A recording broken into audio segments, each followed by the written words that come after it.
ओम नमो भगवते वासुदेवाय। स्वागत है आप सभी का हमारे चैनल पर। 6 जुलाई 2025 इस दिन है देवशयनी एकादशी। देवशयनी एकादशी साल की सभी एकादशियों में बहुत ही बड़ी एवं महत्वपूर्ण एकादशी मानी जाती है और इसी दिन से प्रारंभ हो जाता है चातुर्मास का, अर्थात भगवान श्री हरि विष्णु इसी दिन से 4 महीने की योग निद्रा के लिए शयन करते हैं और 4 महीने भगवान शिव सृष्टि का सारा कार्यभार संभालते हैं। इसीलिए इन 4 महीनों में भगवान शिव की महिमा भी बहुत अधिक बढ़ जाती है।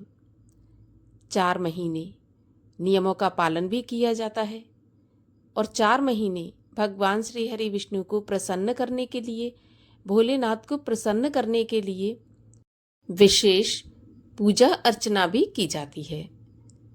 आज के इस वीडियो में हम आपको चातुर्मास के नियमों के बारे में बताएंगे कि चातुर्मास में किन किन नियमों का पालन करना चाहिए जिससे भगवान श्री हरि विष्णु और भोलेनाथ प्रसन्न होते हैं, इच्छित वरदान देते हैं और हमारे जीवन के भी सभी पाप नष्ट होते हैं।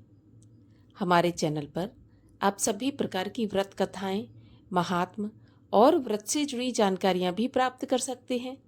इसके लिए आपको हमारे चैनल को सब्सक्राइब करके बेल आइकन पर क्लिक करना है और आज का ये वीडियो अच्छा लगे तो लाइक अवश्य कर दीजिए, क्योंकि आपके लाइक से ही हमें पता चलता है कि आपको हमारा वीडियो पसंद आया।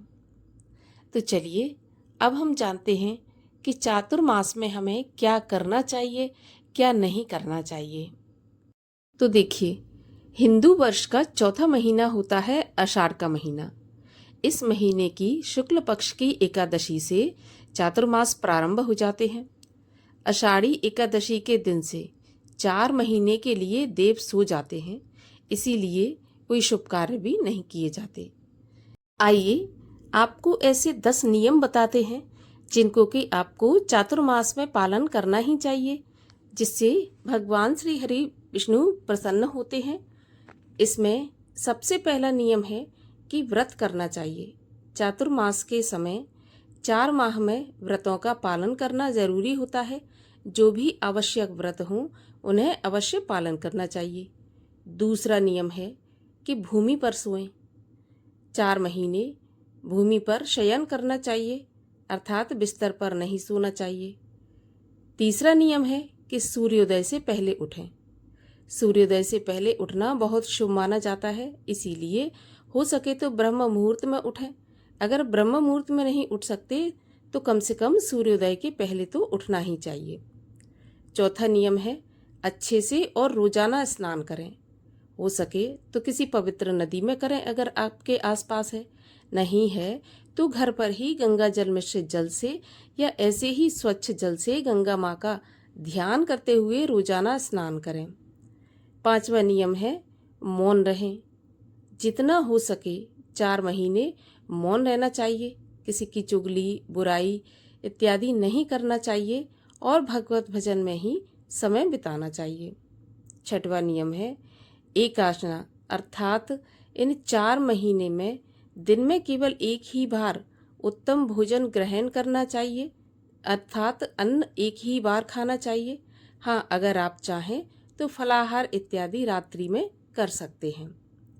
7वां नियम है पूर्ण रूप से ब्रह्मचर्य का पालन करना चाहिए।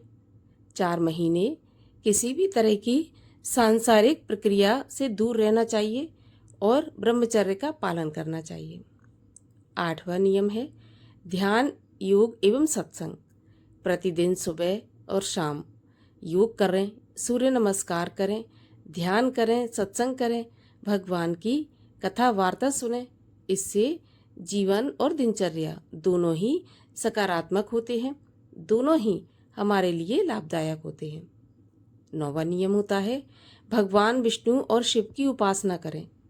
ये 4 महीने भगवान विष्णु और शिव जी को ही समर्पित होते हैं, इसीलिए प्रतिदिन सुबह और शाम विष्णु सहस्त्र नाम स्तोत्र का पाठ करें।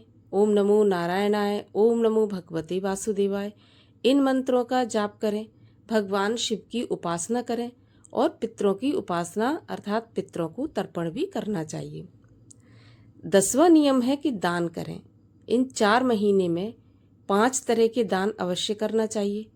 पहला है अन्नदान, जो किसी गरीब को या पशु पक्षी को करें। दूसरा है दीपदान, किसी नदी के जल के किनारे दीप दान करें या मंदिर में दीप जलाएं। तीसरा है वस्त्रदान, गरीब को वस्त्रों का दान करें। चौथा है छाया दान, अर्थात एक कटोरी में सरसों का तेल लेकर उसमें अपनी परछाई देखकर या अपना चेहरा देखकर किसी भी शनि मंदिर में दान करें। 5वां है श्रमदान, किसी मंदिर या आश्रम की सेवा करके श्रम का दान करें। ये 10 नियम हैं जो चातुर्मास में पालन आपको करना चाहिए।